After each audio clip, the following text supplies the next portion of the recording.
Hey everyone, this is Eva. Well, it doesn't feel great to have a disclaimer at the start of our very first episode, such is life. I wanted to warn you about some audio issues that occurred during the recording. You may notice some skips, warping, and out of sync moments during the episode, and most of them coming from me. The hardest part of starting a project is exactly that, starting. I didn't want this hiccup to hold us back, and in my opinion, the episode is still pretty fun. We're already growing as podcasters and have taken steps to make sure this doesn't happen again. So please give us a chance and trust me when I say this isn't the quality we strive for, so it's only going to get better from here. I hope you still enjoy our first episode. Spooky salutations! This is Scenes, Screams, and Spooky Themes, a horror movie recap and review podcast. Each episode, we break down a movie piece by piece and also give you our unhinged opinion on it. For our very first episode, we tackle the film that traumatized millennials for years to come, Final Destination. I'm Eva. Ready? I'm Jasmine. Set? And I'm Cody. Action! Yay! Woo! We did it! It is the very first episode of our brand new podcast, Scenes, Screams, and Spooky Themes. I don't know about you guys, but I am so excited to be here. Yes. I've been waiting for this for so long. So just to introduce ourselves a little bit to brand new listeners, I thought we could talk a little bit about our connection to horror movies. So once again, I'm Eva, and I love horror movies. I try to watch a horror movie a week. I really enjoy both the goofiness that a lot of horror movies have and also the dark themes that more serious movies cover. I think it's really a unique art form as far as the range of, again, seriousness, and especially in the modern day, horror movies have a lot to say, and I really enjoy watching them. I'm Jasmine. I grew up watching horror. It was a big family bonding thing for us. Like you said, the range of seriousness to goofiness, great, love it. I feel like for me, horror, a lot of the times it brings a sense of comfort, seeing these things happen in a very unrealistic way makes me go, my life's okay. And that could never happen to me. I feel good. And I'm Cody, and I am actually a bit of a horror film neophyte. I've just gotten into the horror genre within the past couple of years. I had watched a few in my younger years, but usually it was from underneath a blanket or from between my fingers, and being scared of my own shadow for a couple of days after. But as I've watched more of them recently, I've really grown to appreciate the wide breadth of tone and style and artistry that goes into it. Two of my favorite franchises are Hellraiser and the Evil Dead movies, which could not be more different as far as tone goes, but I am excited to expand my repertoire and keep watching more. Evil Dead is incredible. I was going to say Hellraiser is a really good choice. I've only seen the first Hellraiser, and boy, is it horny. Among other things. Oh, yeah. So for our first episode, we did decide to go with Final Destination, the movie that came out March 17th in the year 2000. It is, of course, a horror classic. It has gone down in history as not being the best, but in the way that makes it worth watching. And despite that, when it came out, it did scare a lot of people. Many people were very affected by this movie. And so, yeah, it toes that line of being kind of goofy now, 20 years later, 25 years later, actually, yeesh. Wow. But being super iconic for its time. So we thought, why not? All right, you guys ready to go? We're going to start our recap. All right, Final Destination, directed by James Wong. And that's not Wan, because I got confused at one point. Two different men. Two completely different people. So very different. I appreciate the distinction. Our opening credits are set to ominous music. A thunderstorm rages at night. We see images of someone packing for a trip to France, evidenced by a passport and an airline ticket for Flight 180. This is Alex, played by Devin Sawa, and I must note, he is a first celebrity crush for many a preteen girl in the late 90s and early 2000s. You may remember him as Casper the Ghost, and boy do I. I sure do. Could forget. He also grabs a book called Touring France, and when he does, it reveals a copy of Death of a Salesman. I don't know if that was on purpose or if that was just a book that they had there. This movie is rife with symbolism and hints of what's to come, so I will be hitting as many of those as possible. A fan rustles a brochure open to a painting of an execution from the French Revolution. There are eerie screams in the background. There's pictures of religious iconography, church, and depictions of hell. We end the credits on a picture of a tomb with the spray painted words, "This is the end." We now get to properly see Alex packing for his trip. His mom is talking to him about pickup times and whatnot. His father watches on and asks, "How's my suitcase working for you?" Alex's mom goes to rip off the last airline ID tag, but Alex stops her, saying that since the last flight didn't crash, the tag should stay with the bag for good luck. His father nods along. His mother dismisses the shared superstition and rips off the tag. Dun dun dun. We learn that Alex is going on a senior class trip to France for 10 days. His father is very excited for him and says, "Live it up, Alex. You got your whole life ahead of you." Which gets a very odd look from Alex. He's like, "What?" But just with his face. It's an odd thing to say before a school trip, I will admit. And if somebody said that to me right before I got on a plane, I'd be like, I'm dying. I'm gonna die on this plane. We see Alex asleep in bed. An ominous wind blows, rustling some of his stuff, including a model plane. He hears a faint woman's voice say, "Alex?" and wakes, glancing at the fan and seeing that it's off. So what was that?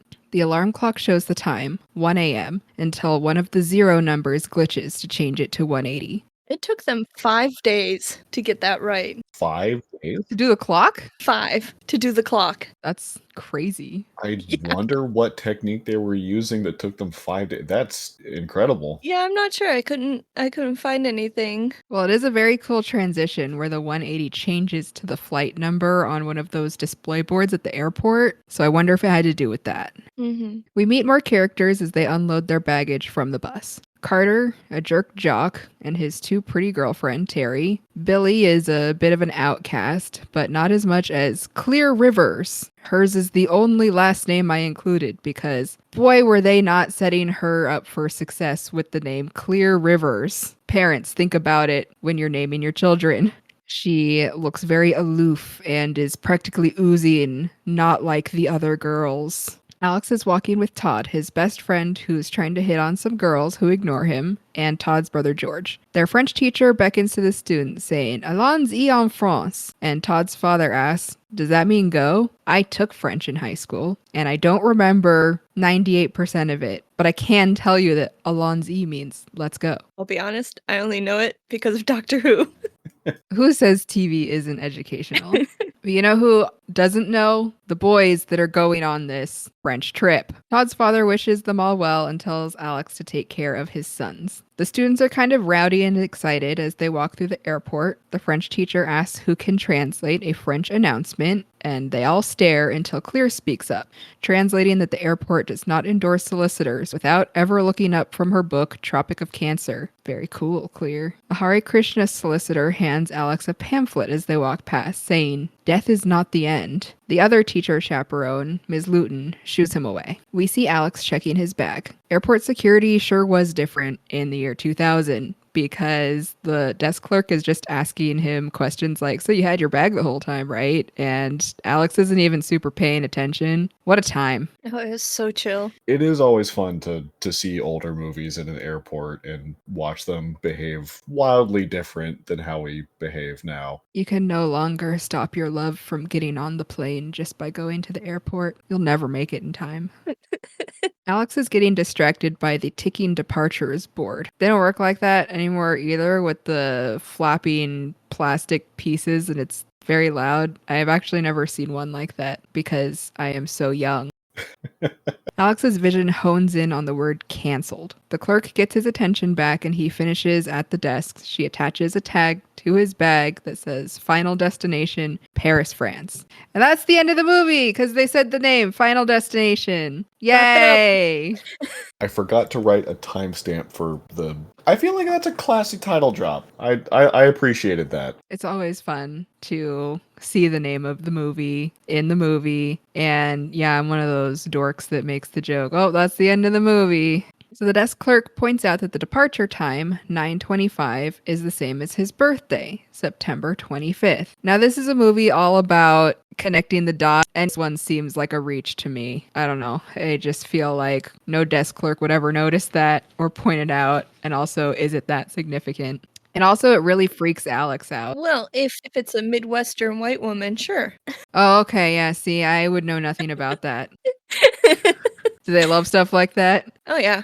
Oh yeah, any little factoid about your life that they can pay attention to and make a comment on. As a white woman from the Midwest, I can attest to this. I'm just a California bitch and proud of it.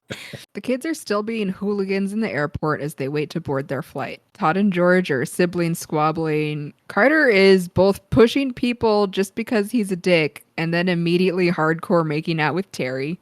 Teens. As you do. Claire drops her touring France book and someone picks it up for her.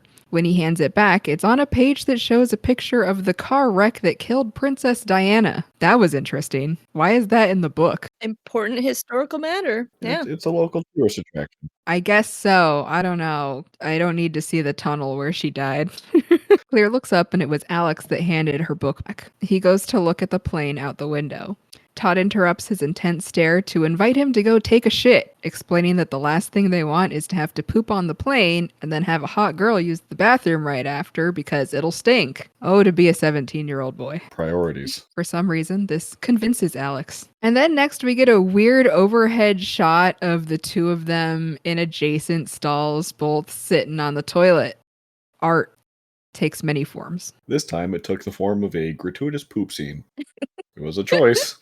And it will live on forever. John Denver is playing over the speakers, and Alex muses that he died in a plane crash. The intercom interrupts that it's boarding time. Alex is thinking real hard about everything that he's seen. This is very fitting since he's still on the toilet, where we do our best thinking. The students are boarding the plane, but Alex hesitates, sensing something. Todd urges them on, and they go to find their seats. There's a baby on board, and George points this out as a good sign. It'd be a fucked up god to take down this plane. They also spot a disabled man with an aide, so a real fucked up god. Alex sits down and immediately buckles up and turns on the air. He's very nervous. He's looking out the window at the plane wing. Todd is asked by the hot girls to switch seats, but he makes up an excuse because he wants to sit with them.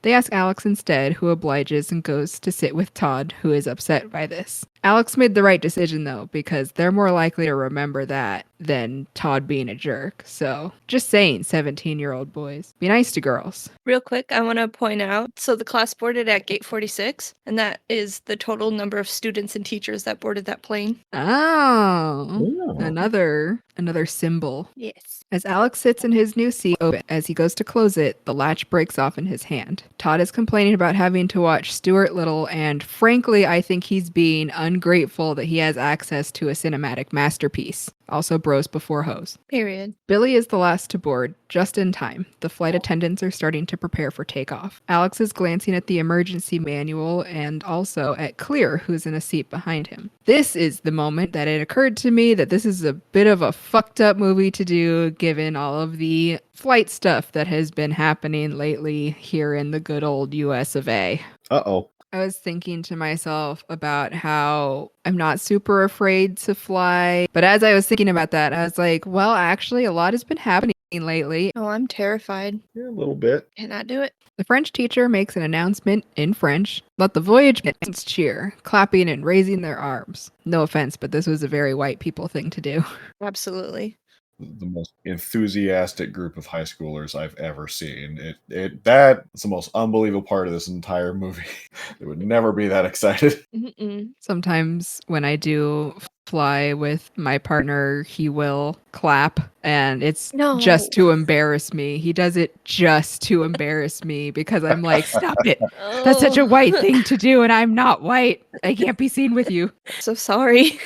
The first time I took my partner on a plane for a flight, we landed and a stranger started to do the clapping thing, and she just kind of went along with it and started to clap herself, and I had to grab her hands and put them back down onto her lap and tell her, no, that's not normal. We're not doing this. We don't do that here. We have class. That was her first time on a plane. She's like, okay, people are clapping. I'll start clapping. And I went, no.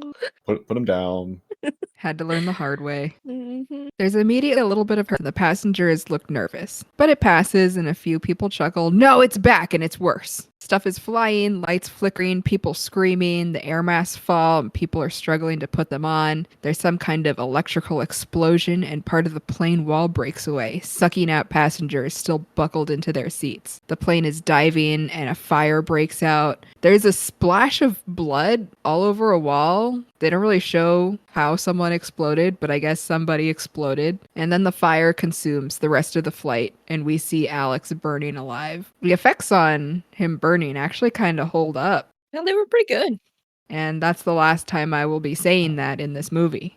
Everything else is very 2000s. We snap back in time to the girls asking Alex to switch seats. Alex is gasping and sweating, but they don't seem to care. He jumps up and goes to the seat next to Todd, grabbing at the tray latch. It breaks off in his hand. People are noticing he looks panicked. Alex jumps up again, yelling that the plane is going to explode by the flight attendants. And Carter immediately inserts himself into this situation, and we'll never know why. The flight attendants threaten to remove Alex from the plane, but he insists that it's not a joke. Carter jumps into the fray and punches Alex in the face. People are yelling and everyone in the aisle is ordered off the plane. Todd follows to check on Alex, and Clear makes the decision to follow as well. So back at the gate, we have Carter, who was removed for fighting, Terry, who was standing in the aisle with him, Alex, who panicked, Billy, who never got to take his seat, Clear, Todd, Ms. Luton, and the French teacher who followed their student. The pilot says no one is allowed back on the plane, and Ms. Luton begs for him to let one of the teachers go back, or else there will be 40 students with no chaperone on that flight. This conversation with the pilot was entirely improvised. Oh, nice. She did a good job then. Felt very natural. Yeah, I would have never guessed. Carter is still trying to beat up Alex for some reason. Ms. Luton sends the French teacher to get back on the plane. The rest of them will have to take a different flight. Todd grabs a towel for Alex and lets him know that he called his parents. Carter, Terry, and Billy watch the plane leave the gate. Ms. Luton asks Alex to explain what happened. He's confused too, but says he saw the whole thing from takeoff to the explosion happen and that it was so real. No one really believes him. It must have been a dream or something. Carter is pissed again and jumps Alex. As they tussle, the security team restrains them. Billy watches the plane take off. Carter yells at Alex that he's going to pay for his trip. Alex yells back that he wishes Carter was on the plane. And then it explodes in the air, the force breaking the windows at the airport. I don't know if that's how explosions work, because those are really big reinforced windows, but whatever you say.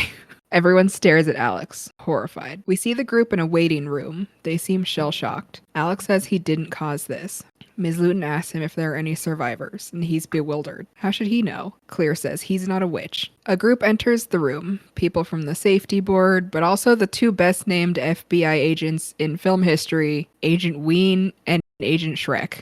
A man explains that the cause of the explosion is undetermined and that a search and rescue is commencing, but he's interrupted by the FBI agents jumping in to explain that they will be interrogated. They frame it like it's going to help with the rescue effort, but they really seem to suspect foul play. Cut to the agents questioning Alex about his statement that the plane was going to explode. Alex explains that it was a feeling. They question if he was on drugs, and he says no, he just saw it. They note that he said he wished Carter was on the plane, but says he didn't actually think it was going to happen. So then the question stands, why did he get off the plane? Todd's interrogation shows his guilt that his brother told him to go with Alex, but that George stayed on the plane. Ms. Luton's shows her guilt that the French teacher offered to stay, but she sent him back on the plane. Clear's shows that she left voluntarily because she believed Alex. The families arrive to pick up their students, and we see the tearful reunions. Notably, no one comes to greet Clear. Todd's father looks at Alex with suspicion. Alex's family gives Clear a ride home. Back at Alex's place, he continues to break down, comforted by his mother. Cut to both sleep on the couch while Alex watches news coverage of the crash. Footage of debris being recovered. Looks like there aren't going to be any survivors. The news footage is actual footage from a July 1996 explosion and a crash of Flight 800 in New York. Oh my god, that's kind of dark. I guess I get it, but Yeah. sad that we watched that. Right? Yeah, I don't know how I feel about that. Like, points for authenticity minus points for taste? Yeah. A thunderclap spooks Alex. He watches a bolt of lightning strike his street. Cut to a memorial at the high school 39 days later. A teacher is giving a speech about the fragility of life. Alex notices a few glances in the crowd from Todd's father and also from Agents Ween and Shrek who are in attendance. The memorial is revealed, an eagle in flight over the names of the victims. People begin to get up to leave flowers by the statue. Carter is still being a jerk. He tells Alex that just because he survived, he owes Alex anything. Alex agrees. Carter goes on that all he owes the victims is to live his life to the fullest. Alex snarks back, "Why don't you stay off the JD then?" And I had to Google that because I didn't know what it meant, and it's just Jack Daniels. Oh, So I felt a little. Was everyone calling it that back then, or I don't know. I am not proud. I was too young. Yes, because I am I so am young too and young. beautiful. Carter grabs Alex and says he controls his life, not Alex. He then announces that he's never gonna die.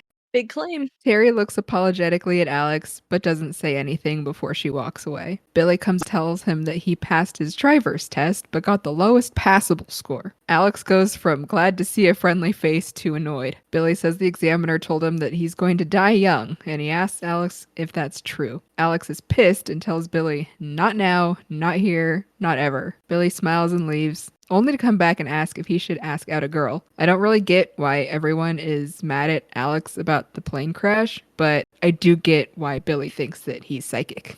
He just wants answers. Yeah, you say, I had a vision, this plane exploded, and then it explodes. Of course people are going to think you're psychic. But in a sea of judgmental stares and blaming, you just have this one lovable idiot asking for advice. Yeah. He should probably be asking about lotto numbers, but who am I to judge?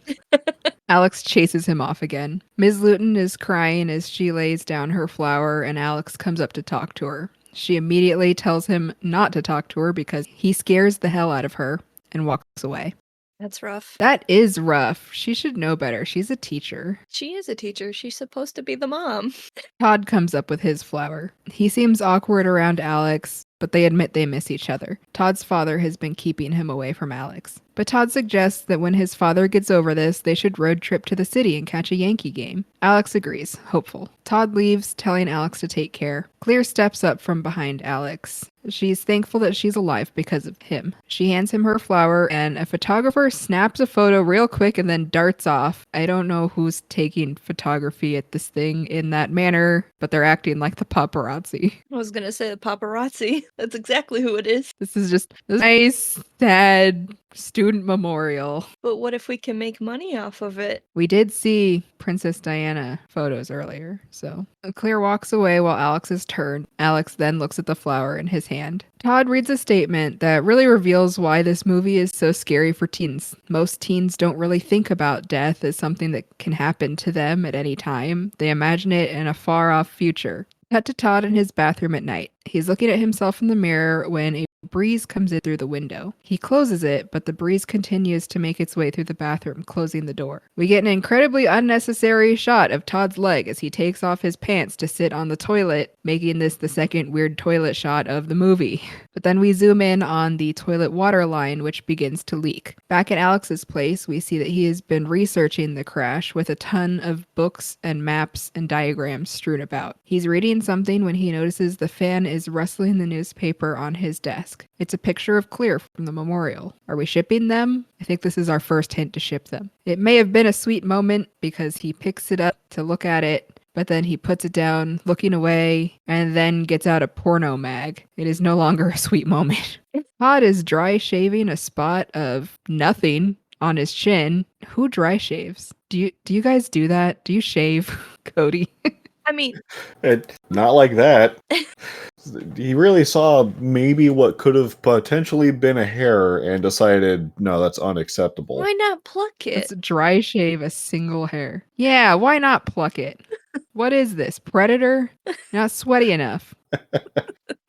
The puddle of water is approaching him. He cuts himself, but minorly. He notices an odd shadow in the mirror behind him, but then shrugs it off. Does this imply that death is an entity in this movie? We never get a concrete answer, but it seems to be an actual thing as opposed to a concept. When I was doing some reading, it sounded like they initially wanted to make death like an actual entity, but then kind of scrapped it towards the end. So we might see some remnants of that. So, in a way, we get the best of both worlds. Todd then starts trimming his nose hairs. Tension is building with the music. Something bad is going to happen, and there is so much dangerous stuff in a bathroom. Todd turns on a radio, and that same John Denver song comes on, so he unplugs it immediately. There's a tiny spark. He steps away from the sink before the puddle can reach him. And so this entire sequence is kind of how the iconic Final Destination fake outs are born. Lots of things are happening, and you are not sure which is going to be the actual thing that takes out your character. Alex is still having a crisis about wanting to fap, but also looking at Clear's picture. He gets spooked by an owl running into his window. He chucks his magazine at, and a page gets caught in his fan, tearing it up. A scrap floats down to him, and the remaining letters on it say, Todd. In the bathroom, Todd opens his shower curtain, and there's a clothesline hanging there. As he's taking down clothes, the puddle finally reaches him and he slips, effectively clotheslining himself. As he falls, the line breaks and wraps further around his neck. He scrambles to remove it but can't get leverage. His eyes go bloodshot as he struggles. He makes eye contact with a smiling octopus stuffed animal. Why is it in the bathroom? Just a cute little octopus. I thought that was so funny in this really tense moment. You know, if that's the last thing I saw, I guess I wouldn't be too mad. His struggles are in vain, and he passes. The puddle of water mysteriously gets sucked back up under the toilet. Alex is on his way to Todd's and sees the ambulance lights. He asks a paramedic what happened. Clear is hiding behind a tree and warns him to leave. Agents Ween and Shrek are also there and notice Alex. Coroners are wheeling out a body bag, and Todd's parents are following, devastated. Todd's father accuses Alex of causing Todd so much guilt that he took his own life. Alex argues that he was talking about making plans together, but again, no one believes him. Alex looks for Clear, but she's gone. The next day, we see Alex walking down a long driveway. He watches a leaf land on the ground next to his feet. What does that mean? Possibly nothing, but you have to pick apart everything in this movie. Anything can be something. We see he's at Clear's house. She's welding a scrap sculpture in front of the garage. German Shepherd greets Alex but doesn't let him pet it. It growls at him but walks off. Clear and Alex have a conversation about how time is always in transition. It's summer, but Clear is ready for fall. She says she likes to see the future. Clear's really cryptic, this whole movie. Not at all like her name. Clear Rivers, more like Muddy Rivers. I will admit, I thought, so the audio mixing when I watched this was not great, so I thought her name was Claire, and the subtitles kept just messing up until I finally saw in the credits, oh, no, that was her actual name. Okay, whoops. I think the first time I watched this movie, I thought her name was Claire, and nope, it's Clear. Yep. Yeah. So there's a lot of Claire's with a line through it and a little annotated clear above them in all of my notes for the movie. I had to go, oh well, time to revise all that. Alex gets to the point. Why was she at Todd's house last night? She begins talking about how weird it is that the FBI was there for a suicide, so they must still be investigating the plane crash because of the odd circumstances of the survivors. She then shows him a sculpture she made of him. It's a spring with a round, headish shaped metal piece on it. It looks like as if I tried to draw the coil head from Lethal Company. I don't get scrap art either. Art. She tells Alex that it's him. It's how he makes her feel, and that he's been putting out an incomprehensible attraction. She explains that though they never spoke in school, that night on the plane she felt his emotions. She was at Todd's house because she can still feel that Alex is feeling something. He's paranoid and he's carrying that same feeling that he had with him the night of the crash. I suppose they are psychically connected in a way. Alex begins to question if Todd was only the first of them. He wishes that he could see Todd again, as if that might give some answers. Clear suggests that they do just that. So they break into the funeral home at night, and they also do it from a stained glass skylight. Who does that? Who just has an unlockable skylight above a casket that the two drop into? I just thought that was pretty funny. Clear is excited to break the rules. When they get to the morgue, Todd is on the table, and his makeup looks atrocious. They joke that he looks like Michael Jackson. I'm no expert, but I don't think they're supposed to put the makeup on until the body is ready, and it is not ready. Todd's arm jerks, jump scaring them. And then Tony Todd the mortician emerges from the shadows. I've never seen Candyman, but I did recognize Tony Todd. Such a good movie. He shushes them, warning them that they'll wake the dead. He explains that the jerk was just a spasm from chemicals. Again, if they're putting makeup on and Todd's been gone a while, I don't know that this is scientifically accurate, but we'll just go with it. Clear notices marks the scratches from around his neck. Alex says Todd didn't kill himself then if he was trying to get the wire off. I also don't know that this is scientifically accurate. Someone may do something and then get scared and wish that they hadn't done it, but we are on Alex's side here. The mortician says there are no accidents in death. It's predetermined, designed, and there's no escape. Though we think we have choices, we are just mice already caught by the tail by Death the cat. Alex asks if you can figure out the design, can you escape it? The mortician says that they already did that by getting off the plane, so now Death is coming back with a new design to finish the job. He challenges Alex to keep trying Death, but warns doing so can bring on a fury that would, quote, terrorize even the Grim Reaper. And you don't even want to fuck with that, Mac Daddy. A+ dialogue, 10 out of 10. Mac Daddy. It's so 2000s. The Grim Reaper is a pimp now? Who am I to question it, though? I think they just really wanted Tony Todd to say Mac Daddy, and I don't blame them. He yanks an instrument out of Todd's body and blood spurts. The teens are grossed out and leave, apologizing for breaking in. The mortician sends them off with an eerie, see you soon. And this left me with more questions than answers. Why does Alex even get these premonitions or feelings if apparently death is inevitable anyways? What's the point in being able to predict it if something else is going to happen and you have to live your life in fear? I kind of feel like dying in the crash would have been easier. Also, I don't understand how Tony Todd, the mortician, knows any of this at all. There's no hint that he's done it himself. He's just around dead bodies. So Maybe he just gets a vibe from the bodies. maybe it's from his former life as a Mac Daddy when he met the Grim Reaper. He does have a flair for drama, and it was a really enjoyable cameo. So I guess I shouldn't complain or ask too many questions.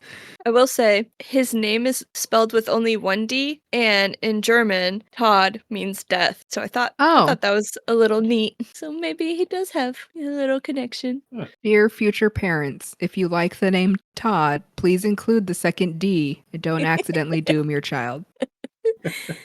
Clear and Alex stop for coffee. Alex begins working out how to read signs that death is coming. He shows Clear the scrap that warned him of Todd's death. Where are these warnings coming from, and how can he use them to prevent their deaths? Clearly, you can find death omens anywhere if you want to. They're drinking coffee, which starts with a C and ends with an E, and so does the word choke. Are they going to choke? And as she's incredibly correctly pointing all of this out, Alex sees a reflection of a bus in the coffee shop window, but there is no bus. Alex is still trying to convince Clear that they're destined to die, but he can help. She now believes Todd did kill himself, the easier answer. Carter is driving by with Harry in a muscle car. They're listening to a Nine Inch Nails song that cleverly has the lyrics Final Destination in it. End of the movie!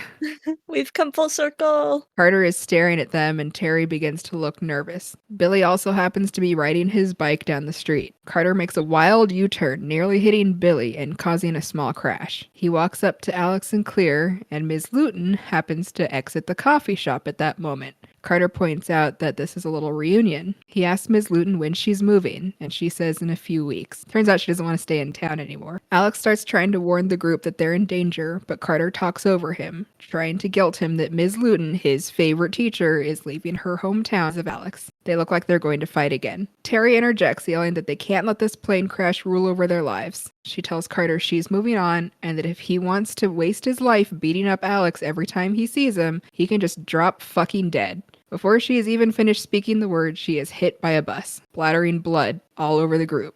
Cut to Alex at home. Clear is calling, asking for him. They both happen to be having an Alka-Seltzer, so I guess this implies they're still psychically connected. Alex refuses the call. Alex's dad tries to comfort him, saying that everyone is just worried about him and that he should talk to one of them, anyone. On the TV, there's a report about the plane crash. The cause was determined to be the wearing out of some insulation, which then caused the explosion. The report then shows a diagram of how the explosion would have spread through the plane. Alex realizes it would have originated at Todd's seat. He copies the diagram over a seating chart that he had made. This is Death's design, to kill them in the order that they would have died. Todd went first, then it would have hit Terry. Next on the list is Ms. Luton. Cut to Ms. Luton's house. She's talking on the phone and packing. She's very traumatized, talking about how she can't stop thinking about her students or that she sent the French teacher back on the plane. Hopefully the move will help, but change will be hard. She looks out her window and sees Alex walking past her house. She hangs up and calls Agent Shrek. She's very afraid of Alex, who in the meantime is checking out her car. The FBI agents show up and take him away, believing he's acting suspiciously. And they sure got there fast. After Ms. Luton watches them drive away, she feels a strange breeze. Alex admits to Agent Ween that he thinks he found a pattern and that Ms. Luton will be next. Ms. Luton is rifling through her closet and pulls out a record saying, "Mom's favorite." She puts it on and it's John Denver again. Alex isn't happy to be interrogated again. He saved lives and he's still trying to save lives, but everyone blames him for the crash. He casually accidentally threatens the agents, saying that there is a pattern for everyone, including them, and that he's determined to break this one. Ms. Luton fills a tea kettle, but while wiping off extra water on it, she sees a shadow. She tosses the towel she was using over her knife rack. That's very dangerous. Don't do that. The flame goes over, and Ms. Luton very slowly and deliberately uses a match to relight it. Everything's fine. Back at the interrogation, he was initially under suspicion, but now that the explosion cause was found, they know it couldn't have been him. But they couldn't drop the case because the survivors started dying and Alex has been present at both scenes. They ask him to promise that no one else will die, and he says that he can't. As long as he's in here, it's out of his control. So Agent Ween dismisses him. In this moment, I wondered why they didn't just arrest him, and then I remembered that he is a white teenage boy, and that's why. Agent Shrek acknowledges that Alex gives him the creep. Agent Shrek that he gives him the creeps. I love these two. The tea kettle is boiling and Ms. Luton makes her tea, but on seeing the high school logo on her mug, she freaks out and tosses the water out of it. She tries to calm herself down and turns to the freezer for booze instead. Putting ice and cold liquid in causes it to crack, but she doesn't notice. She carries her mug with her as she leans over her computer and liquid drips into it. Leaning forward to examine it, she's sliced in the neck by a shard of glass as the computer explodes. She's now bleeding heavily and stumbling around. Alex is on his way back home when he sees a neighbor burning a pile of leaves. Some of the embers blow towards him and he freaks out, waving them off, knowing something is wrong. Ms. Luton is trying to get to the kitchen. The computer sparks, starting a fire that follows her from her trail of booze. The liquor bottle on the counter explodes and she's thrown to the floor. She reaches up for a towel on the counter, desperate to stop the bleeding from her throat. Alex is approaching the house and sees the fire. He rushes to get inside. The towel was the same one that was on the knife rack, so as Ms. Luton reaches it, she knocks the rack over. One of the knives plunges into her abdomen. Alex sees the chaos and then Ms. Luton on the floor. As he tries to help, another explosion knocks over a chair that pushes the knife further into her stomach. Alex yanks the knife out of her. Never do that. If you learn one thing from this podcast, dear listener, never pull out the thing that is impaling you. Right. Ms. Luton is dead now, but if she hadn't been, she would have bled out. So don't do it. Don't yank it out.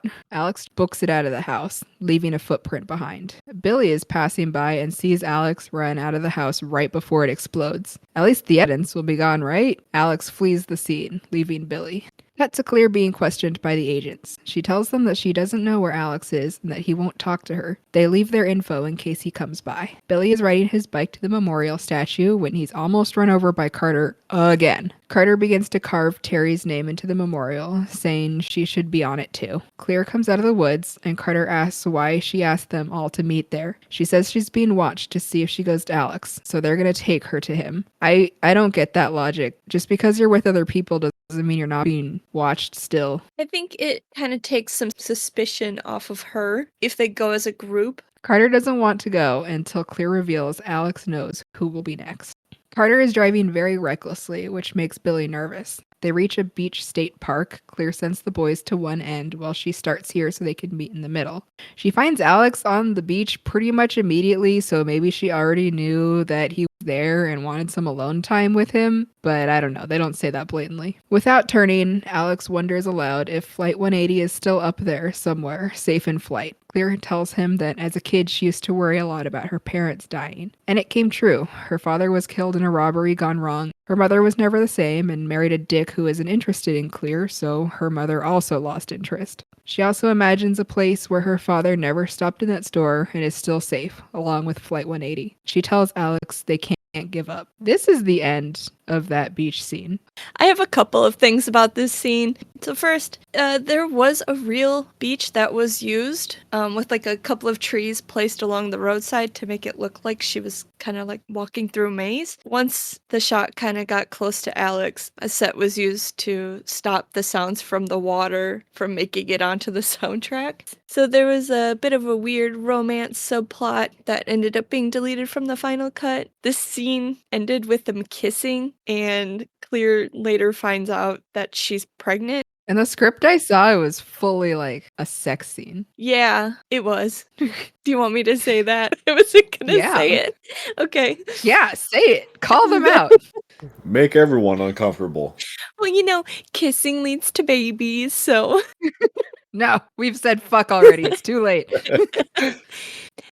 So the beach scene ends with them just full on having sex. She finds out later on that she's pregnant. Remember, kids, if you have sex, you will get pregnant and die. Don't kiss boys, you'll get pregnant. So, yeah, we'll just pretend that that didn't happen because it's not in the movie. And now the group is all back in Carter's car. Carter questions if Alex knew about Ms. Luton. Billy has told the FBI about seeing Alex run away home with the footprint in blood, and his fingerprints on the knife were found. So there goes at least the evidence is gone. Alex insists that he didn't do anything, but they're going to blame him. Carter clarifies that he meant, did Alex know that Ms. Luton was going to be next? He says yes. Carter asks who's next then. Carter and Billy are freaking out. Alex won't answer. He says it won't be any easier to know. They're all doomed regardless. Carter takes this badly. Who could have guessed? And begins to drive like a crazy person. He says there's no point waiting since he'll be reunited with Terry on the other side anyway. May as well go out on his own terms. He's speeding, running lights, taking turns too fast. Alex reaches down to undo his seatbelt and sees that it's ripped. Everyone is yelling at Carter to say he won't, believing that only he is in danger since he's next. Alex says that's not how it works and looks at his seatbelt again. It's not ripped. Amidst the screeching and screaming, Billy yells that he fucking hated French class. What is a 2000s horror movie without a few dumb lines? Carter won't admit he's scared to die, taking his hands off the wheel even. Alex sees the reflection of a train in the window, but there isn't one. Carter finally stops the car, on train tracks, with a train approaching. Clear yells at Carter to move the car. Alex tells Billy to open the door so they can get out. Billy freezes for a moment, but finally gets the door open and everyone exits except Carter. The others are begging Carter to get out, but he doesn't move. Finally, he says, "It ain't my time," and tries to start the car, but it stalls. The death entity shadow appears in the rearview mirror. Carter's door and seatbelt are stuck, so he can't exit the car. Alex rushes to help him. The train is almost on them. Alex yanks on Carter through the window and the seatbelt rips as the train hits the car. From the way this is shot, I'm pretty sure they all would have died from being that close to the train as it made impact. Yeah, they fall away like into the front of the train the way that it's filmed. It looked really weird. They would have been sucked right under. The car is totaled, and we see a sharp metal scrap on the tracks under the train. Alex exclaims that he saw the belt would break. Carter doesn't believe him at first, but Billy is convinced. He doesn't want to be anywhere near Carter since Carter will be the next to die. Carter is arguing since he did survive. Billy says Carter is dead, and he won't take Billy with him. At this moment, the metal scrap we saw is kicked up by the end of the train going over it. It flies through the air and strikes Billy in the head, decapitating him just above the jaw. His body falls while the others look on in horror. Alex quickly jumps to new conclusions, though. Carter was supposed to be next, but since Alex saw the vision and saved him, it skipped over Carter to Billy. If he can see the visions, he can keep cheating death. Carter's pants are suspiciously wet, but no one brings it up. Sirens are heard, and Clear grabs Alex and says, "Baby, you're losing it," which really comes out of left field for anyone who doesn't know about that beach scene. If you've seen this movie and you were confused, now you know why. They need to leave. Alex admits that he's next, and Clear says she'll be next after that. Alex tries to assure her that that won't happen. They're being very touchy-feely now. Carter finally just tells them to get out of there. Cut to a kind of run-down cabin in the woods. Alex is duct taping things in place and covering anything sharp with padding. He gets out a can of something to eat and places a gas lamp carefully on a pot in a bowl of water. He dons leather gloves to open his can of mush and eats it incredibly slowly to make sure that he doesn't choke. He's clearly taking every extra step he can think of to stay safe. A gust of wind comes in from under the door. Alex watches closely as it knocks over a bag of trash, which knocks over a fishing pole, whose hook catches on a door handle. You get the drift. He leaps up to close the opening door and a knife pierces through it from the inside. He made it in time. He slowly opens the door and picks up a fishing hook from the closet floor. Rusted, he notes. Tetanus. Nice one. He's talking to Death about how he's got this cabin rigged to beat it, and he looks insane. I like how tetanus is his worry. Not the knife that went through the door. Yeah. The tetanus. I just love how like haggard he looks. Like you can tell like he has not slept in days. Like his shirt is ripped in places. He's covered in dirt. He looks insane. In the script, it says that he's been in this cabin for about a week, but honestly, he looks so bad that you could have convinced me it was longer. Yeah, I loved that scene so much. Just with how random it was. Yeah, just this you cheeky you almost got me. Death. Cut to nighttime, another thunderstorm. Claire looks out her window and sees the FBI agent staking out her home. She sadly picks up a picture of herself with her dad at the cabin and steals herself. She sneaks up on Agent Ween and Shrek, saying she won't turn Alex in because it's dangerous for him out there. She wants to go with them. Agent Ween refuses, but promises if she gives them his location, they'll bring in Alex safely. Claire looks conflicted. At the cabin, Alex is crumpling newspaper and tossing it into the fireplace from a safe distance. He pauses as he sees a page covering Ms. Luton's death, as well as a mention of the two hot girls who asked him to switch seats with him on the plane. He suddenly realizes that he never moved seats to be next to Todd, so Claire actually would have been seated in front of him. So I guess Death has just been fucking with him for funsies. Based. Would too. Speaking of, something blows out Alex's lantern. He picks up a lighter to relight it, but sees a flash of lightning in the sparks. A premonition. Clear is next. The next two parts that I'm going to read are intercutting, but because it goes back and forth so much, I've kind of separated the parts. So it should make more sense in this verbal retelling. Alex rushes to leave the cabin just as the FBI arrives too. He's taking a canoe as a shortcut across the lake to get to Clear's. Alex is rushing through the woods, running from the cops who have spotted him. They say they're trying to help him, but he won't stop. Alex falls down a steep hill in the woods. Lightning strikes a tree, which falls on Alex. He's face down in water, but it hides FBI agents who decide to cut him off at Clear's house. Alex escapes the tree before he drowns. At Clear's house, a bolt of lightning downs a power line that is now flopping wildly in her yard. Claire lights a candle, but she hears her dog barking outside. She sees it dangerously close to the power line. Claire tries to get her dog away from the power line. It knocks over a metal circular clothesline that nearly impales Claire, but instead embeds in an above-ground pool. She scrambles up to try and free the dog. The pool breaks and water rushes around Claire and the dog's feet. She gets the dog free and both leap out of the way before the power line touches the water. In the original script, the dog dies. Thank God they got rid of that. Yeah, that would have made the movie so bad. Everyone would have hated it. Claire is up on a trellis on the side of the house. The power line is still a threat below, flopping around, and in my head it's going, ooh, I'm gonna zap you. Kind of like the inflatable wacky men. Yes, exactly. They're waving around. It did really feel like the power line was sentient. Like it attacked like an animal. Also, was it roaring? Like the noises that were going on, it sounded like an animal like roar. As it was like, I'm an electrical object. I'm gonna get Yeah, it was really kind of goofy. Claire makes her way into the top window. Everything electrical in the house is popping and exploding sparks. Claire gets to the garage and into her car. The garage door mechanism breaks as she's backing out. A metal bar crashes through the windshield and holds the car in place. Claire is still trying to back out. A bottle of turpentine overturns in the garage, spilling everywhere. Alex arrives at her house and sees Claire in the car. As the car manages to break free, the power line hits it, causing the engine to fail. Claire is a sitting duck. Alex warns her not to get out of the car. She's grounded by the tires, but will be electrocuted if she touches metal. Alex grabs a shovel, which has metal, but wood also, so It cancels itself out.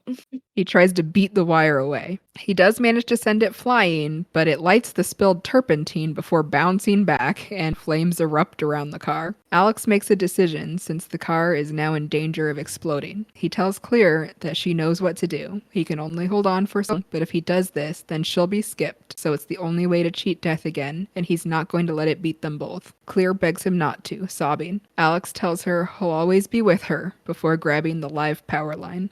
The FBI agents arrive at that moment, but they're too late. Clear leaps from the car as it explodes. Alex is thrown into the garage and lays there, still. Clear rushes to him and sees his burned hands. She says, "Come on, baby," which is still confusing. She begs him not to do this to her. Agent Schrick tries to comfort her while Agent Ween starts CPR on Alex. The screen fades to white.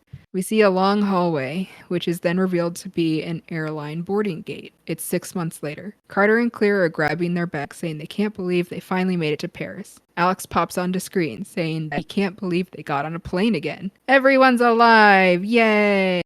In reality, he would have been arrested for murder, but oh wait, yeah, he's white, so I'm sure that they shrugged it off. The three sit at a patio table on a cobbled road in Paris, taking in the sights. Alex remarks that they finally finished a puzzle, but something is missing. They make a toast to everyone they lost along the way. Carter amusedly shakes his head, musing about how he never could have imagined 6 months ago. They're bonded by their shared experience. A street musician begins to play that John Denver song on a guitar. Carter is still talking about how Alex was right about the design, but they did it. They won. Claire says the only thing that they won is a chance to live a full life, and that she's not going to waste it. Alex isn't done yet, though. He still wants to talk about the design and pulls out that seating chart. Carter and Claire don't want to hear it, but he continues that the others were saved by intervention, but he wasn't. So why did he live? Claire asks how he knows this isn't the way this was always supposed to work out. Carter jokes that maybe Alex is next anyways. For all he knows, it'll circle back and start again, but at least he's safe since Alex is still next. Alex suddenly notices the musician. He watches a butcher lift a large slab of meat with a meat hook, a can knock over a bucket of nails. A lantern is lit with a puff of flame. He's on edge, knocking over his wine, which spills on the seating chart. He announces that he's going back to the hotel. Claire offers to come too, but he tells her to stay there, away from him. She sees a reflection of a bus in a window and thinks for a moment before screaming Alex's name. He narrowly avoids being hit by the bus, which then crashes into a post, which knocks over a head-up sign. Half of it breaks loose, sparks flying.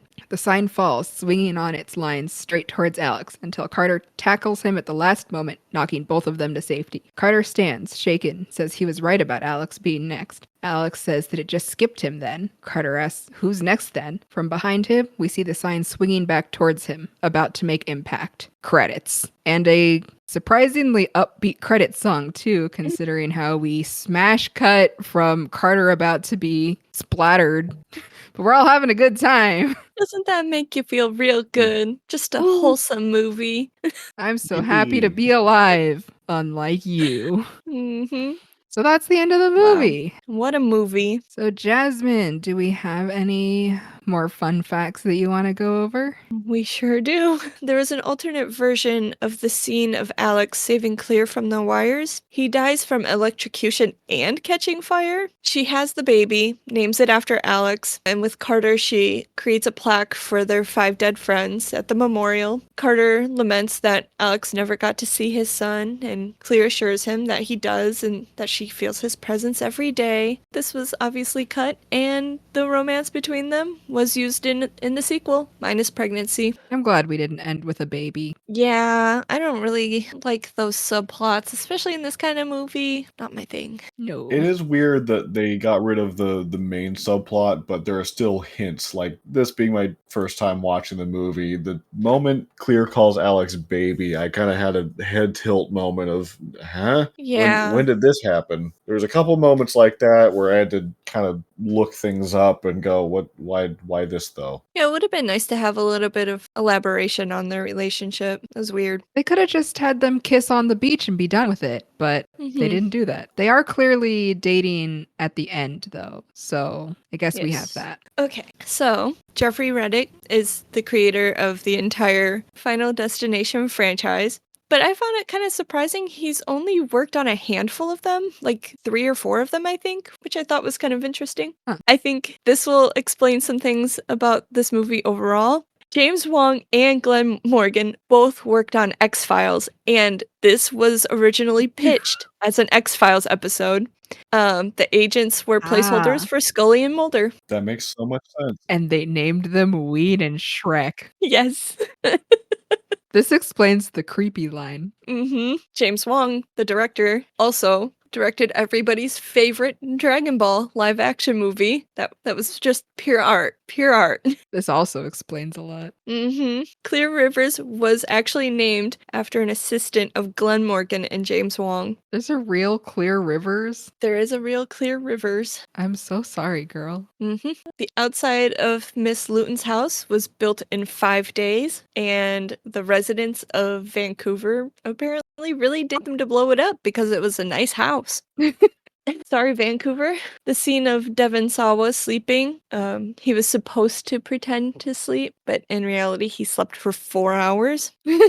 Why didn't anybody wake him up? He needed his beauty rest for all the preteen girls. Yeah. Speaking of preteen girls, the survivors on the plane were actually all supposed to be strangers, but due to the popularity of teen slashers at the time, they changed that. That makes sense. That works. Yeah. The movie was originally going to be called Flight 180, but it was renamed to avoid confusion with other movies coming out about that time. So, like Con Air, Air Force One. Oh, yeah. Those aren't horror movies. They didn't want to be like, Lumped in. yeah. So the appearance of 180 shows up frequently throughout the movie as like homage to the title, and it's repeated in all of the sequels. So like the clock turning to 180, the cafe sign said 180. Almost all of the characters are named after filmmakers or stars from old black and white horror films. Thought that was interesting. I have a list if you want me to go over them. Ooh, I did not know For that. your favorites. Go over my favorite. Okay. Larry Murnau was named after F.W. Murnau of Nosferatu. And that's the French teacher whose name I never said. There you go. Billy Hitchcock is Alfred Hitchcock, and Valerie Luton is Val Luton. Nice. Yeah. In the original casting choices for Alex and Clear, Toby Maguire and Kirsten Dunst. Spider-Man. Yeah. I don't know if I could have Wow. pictured them in this movie. Yeah, it would have felt real different. The cabin is the same cabin from a film called Lake Placid. It's an action horror about 4 people trying to defeat a giant crocodile. It's a fantastic movie. Oh, you've seen it? Yes, it's wool. Is that the one with Betty White? Yes. Oh, it is. That's funny. That's all I know. Yes, it is. The Chinese title translated to The Death God Comes. In contrast, the title in South Korea is Destination. Destination where? Destination Hell. I wanted to say this when we initially talked about it, but felt like it would kind of kill the mood a little bit. The plane explosion scene was used in an anime called Monster Musume. In the 12th episode, titled Everyday Life with Monster Girls, the main character took Alex's place in the explosion. What a niche pull. The fact that it's I- Monster Musume, which I have only heard of, never seen, but from the little bit that I know, I wasn't ready for a single word in that entire sentence. I'm flabbergasted. Yeah. And if you already knew that, I may be judging you, dear listener. Oh god.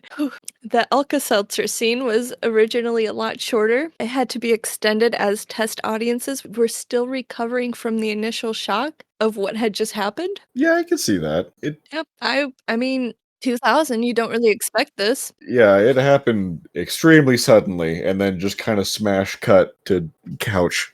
Yeah. I'm still crying. Yeah, I'm still I need the Alka-Seltzer to last longer so I can process the Monster Musume fact that I'm still reeling from that part. Those are the nightmares I'm really going to be dealing with tonight. Uh-huh. Not the movie. Let's see. The train that hit the car was a 747, the same plane that exploded. There were a handful of scenes that were done in reverse. The glass shard slicing into Miss Luton's neck was done in reverse. They yanked it away from her neck. So That they makes placed sense. it in and then yanked it away. Yeah. It looked very well done. Yeah. In the scene of Todd's death, the shot of the leaking water was played forward as it came out, and then the footage was rolled backwards to make the effect of it being sucked back under the toilet. And there are currently 6 films, 10 novels, and 2 comic books. Novels? Wow. I didn't know about the novels. I didn't know about the novels or the comics. Real cash cow they're milking here. Mm-hmm. I didn't even know about 6 movies. I knew about 3. It shows what I know. I'd only ever seen 1 and 2, so in the event we cover all of them, some of them will be new to me. I don't know if you want to include this one, but I think it was Alex that was eating the chicken spread. Yeah. It was actually mushed bananas. Oh, That's what it was. that's Okay. much more appetizing. Yeah. And that's all I got. Thank you, Jasmine, for those fabulous fun facts.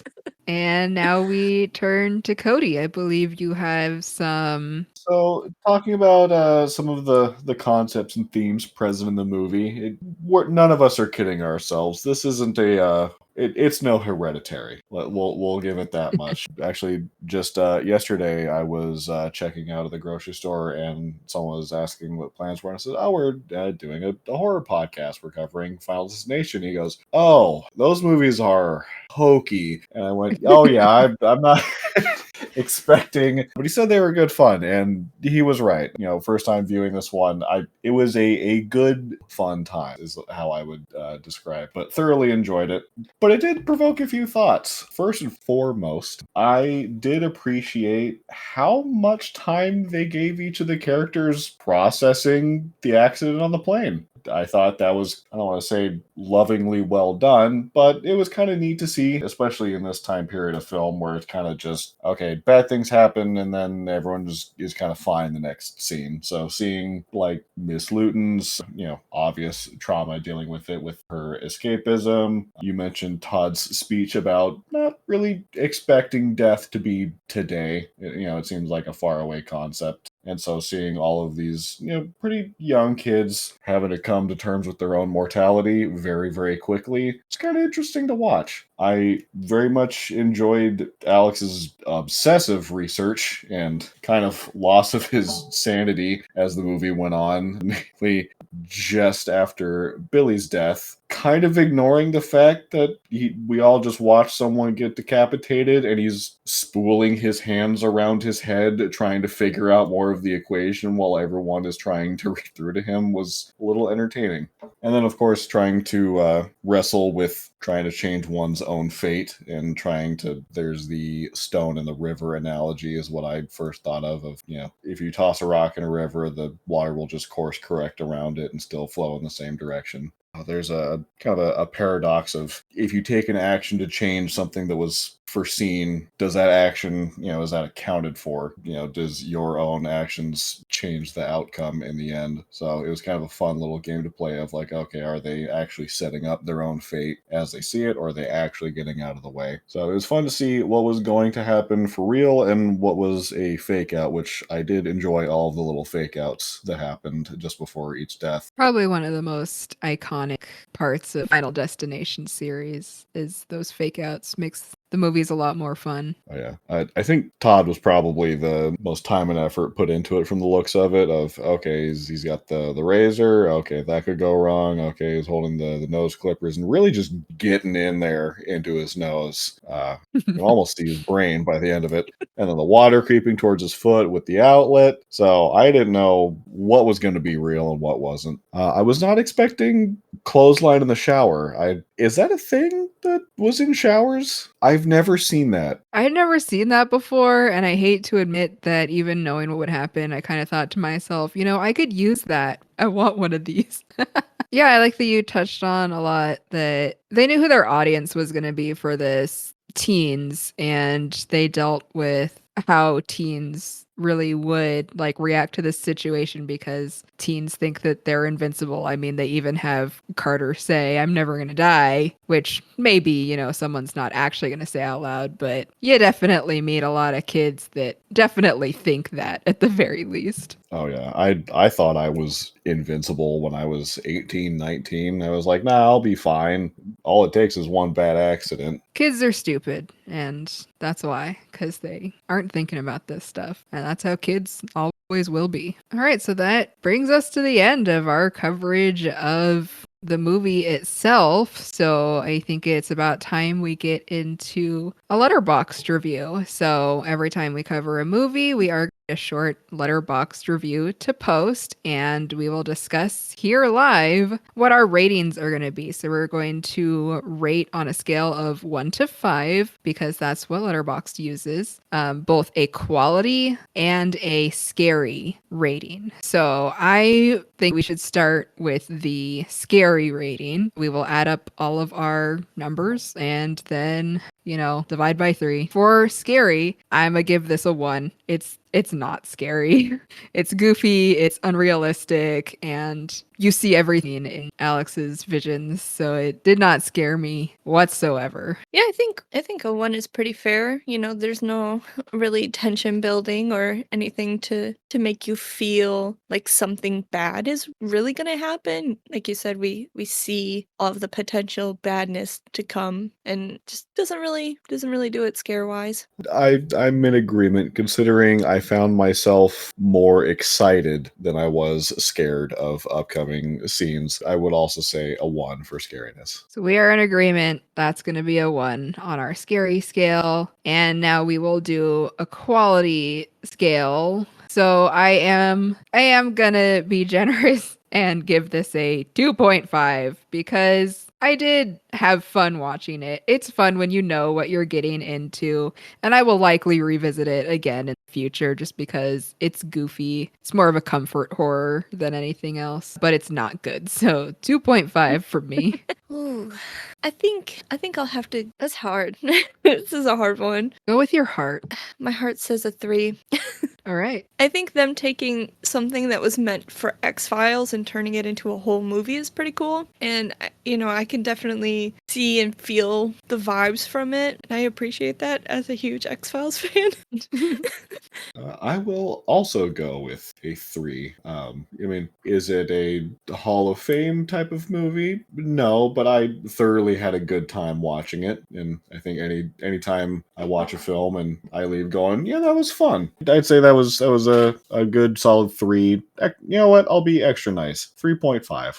Wow. It was a fun Oh, time. wow. I had a wonderful time watching this. That's what really matters. The joy. Yeah. Will I say it is objectively a good movie? Not even a little bit. Did I like it? Absolutely. Yeah. That's what's important. So that brings our joint score to a 3, and I believe that is incredibly justified. So look forward to our short letterboxd review, which will get posted once we post this episode. That's it. We got through our first episode, guys. Woo! Before we actually wrap it up, I do want to pose the question to you two. Do you think that you can change your fate? Ooh, yes, I do. I believe that we all make choices, and saying that you can't change your fate belittles those choices. So on a personal level, I want to believe that what I do matters. So I believe I can change my fate. Well, on the opposite side, I might be a little defeatist of me. I'm kind of too tired to try. What happens happens. I'm just kind of here. I just work here.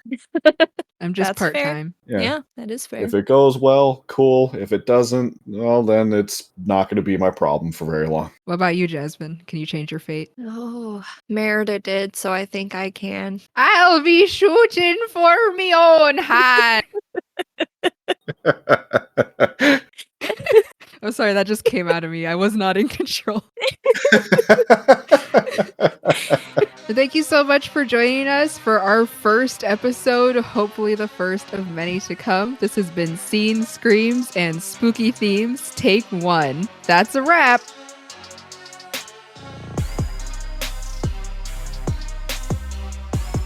Cut!